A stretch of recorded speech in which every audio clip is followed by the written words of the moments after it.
हिमालय की तराई में जहां घने जंगल छोटे छोटे पहाड़ी गांवों से मिलते हैं, सन 1907 में जिंदगी बहुत धीमी और साधारण हुआ करती थी। पहाड़ियों पर सीढ़ियों जैसे खेत बने होते थे, कच्चे रास्ते गांवों को आपस में जोड़ते थे और घरों के ठीक पीछे जंगल शुरू हो जाता था। सालों से लोग और जंगल एक ही जगह साथ साथ रहते आए थे, लेकिन कभी कभी ये संतुलन टूट जाता है। उत्तर भारत का कुमाऊं इलाका उस समय बहुत दूर और अलग थलग था। यहाँ के गांव छोटे थे और जिंदगी बहुत साधारण। लोग खेती करते थे, बच्चे घरों के आंगन में खेलते थे और जंगल से ही लकड़ी, पानी और चराई मिलती थी। लेकिन जंगल कभी खाली नहीं होता। वो उन जानवरों का घर है जो इंसानों से बहुत पहले से यहाँ रहते आए हैं, और उन्हीं में से एक है बंगाल का बाघ।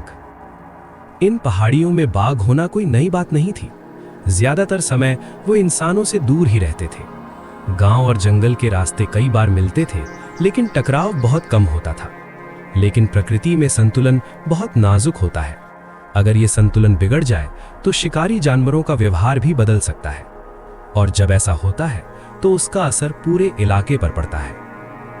शुरुआत में संकेत बहुत हल्के थे। जंगल के रास्तों पर कुछ टूटी पत्तियां, मिट्टी पर हल्के निशान, कभी कभी पेड़ों के बीच से बस एक पल के लिए दिखती धारियां, जैसे कोई जंगल के अंदर धीरे धीरे घूम रहा हो, देख रहा हो और गांवों की आदतें समझ रहा हो। गांव वालों के लिए जंगल का किनारा रोज की जिंदगी का हिस्सा था। पशु वहीं चढ़ते थे और खेत भी अक्सर जंगल के बिल्कुल पास होते थे। लेकिन धीरे धीरे कुछ बदलने लगा। लोगों को महसूस होने लगा कि जंगल अब पहले जैसा नहीं रहा। जानवर कम दिखने लगे और खामोशी कुछ ज्यादा गहरी हो गई। फिर एक दिन एक आदमी जंगल के पास से गायब हो गया। किसी ने कुछ देखा नहीं, बस एक सुनसान रास्ता और आसपास फैली हुई चुप्पी। गांव में डर फैल गया। लोग अकेले जाना बंद करने लगे और जंगल के पास वाले खेत खाली रहने लगे।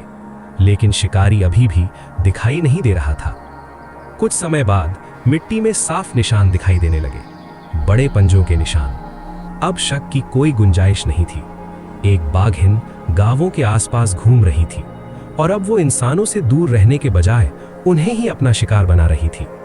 कुमाऊं के जंगलों में एक खतरनाक कहानी शुरू हो चुकी थी। गांव के लोग खुद जंगल में उसे ढूंढने निकले। छोटे छोटे समूहों में वे कच्चे रास्तों पर चलते, हर आवाज पर ध्यान देते। लेकिन जंगल बहुत बड़ा था और बाघिन को हर रास्ता पता था। वो घने झाड़ियों और पेड़ों के बीच बिल्कुल चुपचाप चलती थी। कई बार वो बस एक छाया की तरह दिखाई देती। अब स्थिति गंभीर हो गई थी। डर बढ़ता गया और आखिरकार मदद के लिए एक शिकारी को बुलाया गया। वो यहाँ किसी हीरो की तरह नहीं आया था, बल्कि इसलिए क्योंकि उसे जंगल और बाघों के व्यवहार की समझ थी। लेकिन कुमाऊं के इन जंगलों में एक बाघ को ढूंढना आसान नहीं था। घना जंगल, खड़ी पहाड़ियां और हर तरफ एक जैसा रास्ता। दिन बीतते गए। कभी पंजों के निशान मिलते, फिर अचानक गायब हो जाते। कहीं टूटी टहनी, कहीं दबे हुए पत्ते। कई बार ऐसा लगता कि बाघिन बहुत पास है, लेकिन घने जंगल में पास का मतलब भी बहुत दूर हो सकता है। उधर गांवों में जिंदगी बदल चुकी थी। बच्चों को घर से बाहर कम निकलने दिया जाता। लोग खेतों में भी सावधानी से काम करते। पशुओं को भी गांव के अंदर ही रखा जाने लगा। जंगल से आने वाली हर आवाज अब ध्यान से सुनी जाती थी, क्योंकि कहीं ना कहीं वो बाघिन अभी भी घूम रही थी। आखिरकार खोज जंगल के और गहरे हिस्से तक पहुंच गई। अब रास्ते थोड़े साफ हो रहे थे। बाघिन ने अपना इलाका चुन लिया था और अक्सर उसी रास्ते से गुजरती थी। अगर उसे रोकना था तो उन्हीं रास्तों को समझना जरूरी था। जंगल में हर कदम सोच समझ कर रखना पड़ता था। और फिर एक दिन सामना हो गया। कोई लंबी पीछा दौड़ नहीं हुई, बस पेड़ों के बीच एक पल के लिए दिखती धारियां, एक मौका, और फिर सब कुछ शांत हो गया। जंगल फिर से वैसा ही दिखने लगा जैसा हमेशा था। लेकिन इस कहानी को कोई नहीं भूलेगा। कुछ समय बाद गांवों की जिंदगी धीरे धीरे सामान्य होने लगी। खेतों में फिर काम शुरू हुआ और रास्तों पर लोग फिर चलने लगे।